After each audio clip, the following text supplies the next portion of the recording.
Hey everybody, this is FooksTheBarber, Mr. I Believe in My Hands. Today I'm going to tell you 3 beginner mistakes new barbers make. The first mistake I see is new barbers trying to make a perfect haircut. I see barbers spend 2 to 3 hours on a haircut, but that's impossible because you have to, one, make sure the client gets out of the chair in a respectful time, and two, you got to make sure that the client is comfortable and perfect. So, me saying that, you have to stop trying to make one haircut perfect and spend 2 to 3 hours on one head when you could have made $90 to $100 between that 2 to 3 hour time period. I noticed some barbers kind of spend a lot of time on the lineup. They do this side, then they do that side. In Mm-hmm. your opinion, how long should they take? 30 minutes, 45 minutes, or depends on the haircut? Honestly, it depends on the haircut or the type of haircut that you're doing. Because a shape up shouldn't be no more than 5 minutes long. It shouldn't be 20 minutes on the shape up and then you haven't even done the fade yet.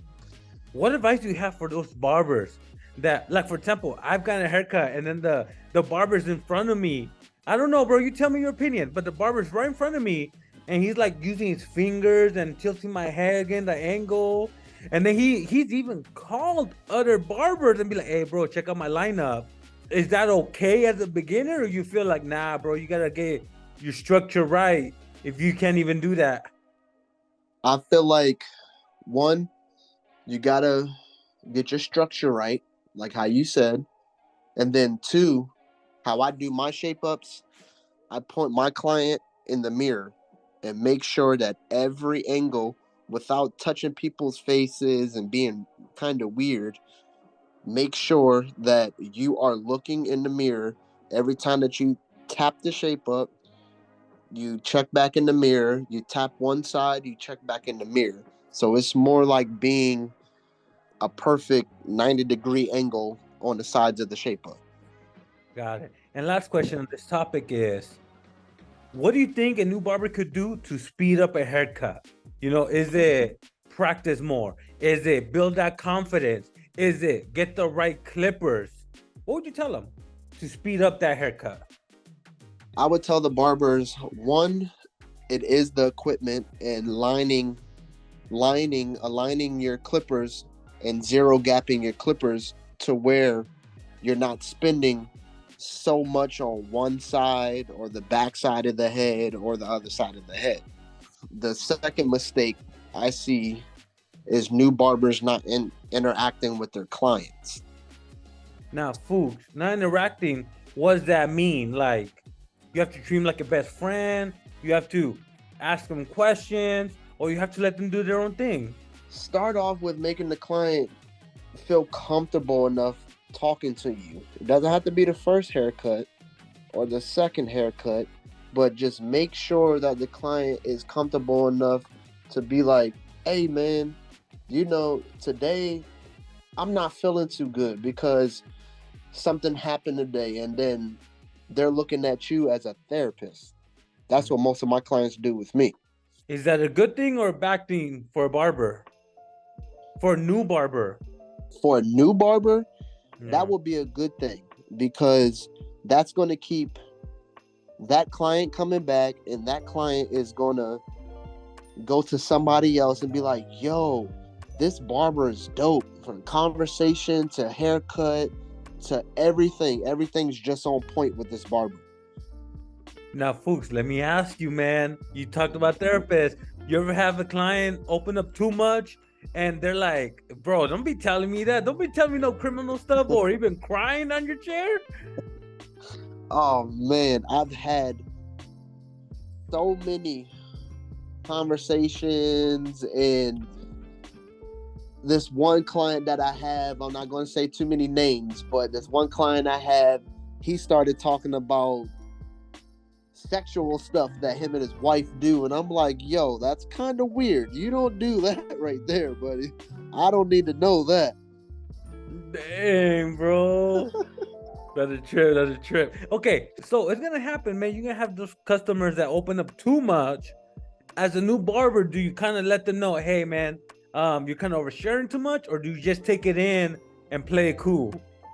You know, honestly, grown man to grown man, you should tell them that they are overstepping that boundary just a little bit too much.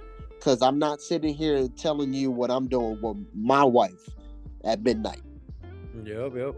Hey, and I'm sure you also get a lot of baby mama drama in that chair. Oh, man.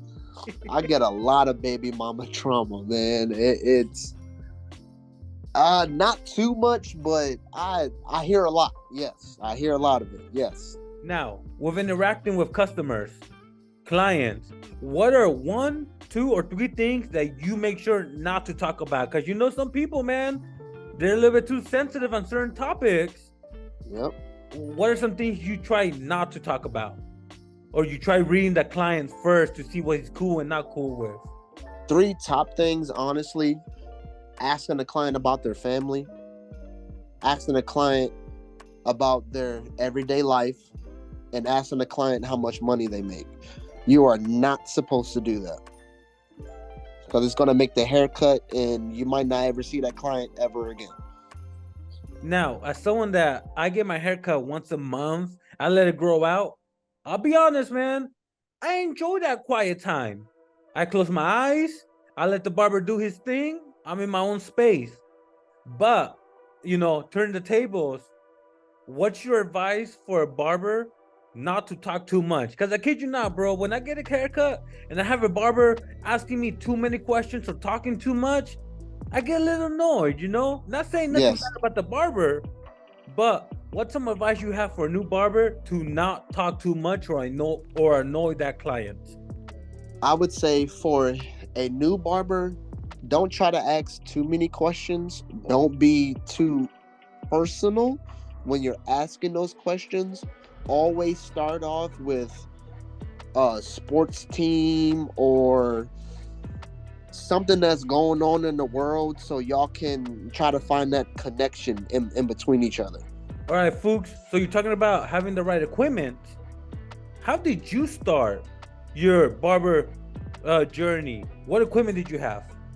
I started my barber journey off with my dad's equipment.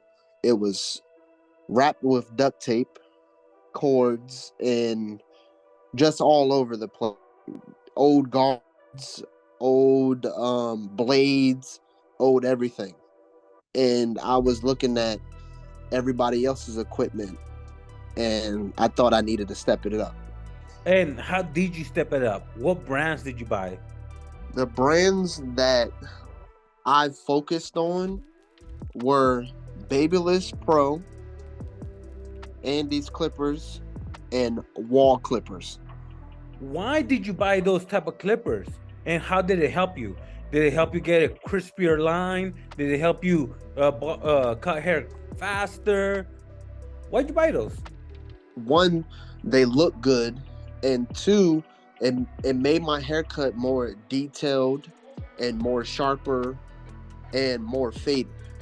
Now, as a new barber, do you feel they should go the used route or buy something brand new or something on the low quality side but still new? Which route should they go? I would definitely say something high quality, because the amount of money that you're going to spend on a top brand trimmer, it's definitely going to make your shape ups look different. And far as clippers too, you're going to have to spend money in order to get that fade that you want or that sharp shape up that you want. Now, realistically, in your opinion, how much should they invest at first? A couple hundred, a couple thousand, more? I would definitely say a couple hundred. Save at least $500 for your trimmers or clippers, because now clippers and trimmers are $200 to $300. So you're gonna have to save a couple hundred for those things. And last question, where should someone buy these from? Online, in person at a retail store, Sally's, the swap meets? What do you Yeah.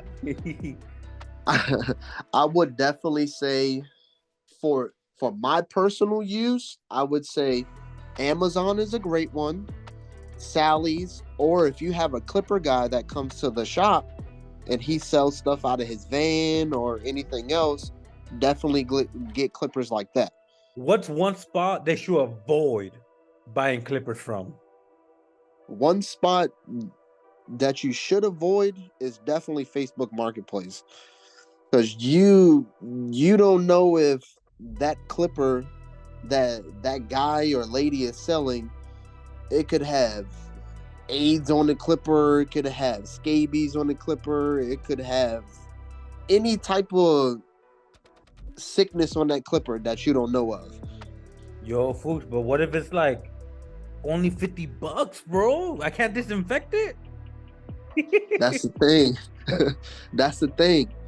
$50 and you put it on somebody's head, and then you see that lawsuit coming out, that's going to be coming out of your pocket way more. So would you rather take that $50, or would you rather triple that $50 and get something brand new for yourself? So those are three mistakes I see new barbers make. Let me know of any mistakes you see new barbers make in the comments below. And once again, you want to show some love and want videos coming, hit me up on Instagram for some merch. Thank you, and subscribe for more barber content. Mr. I Believe in My Hands, Fooks the Barber, we out.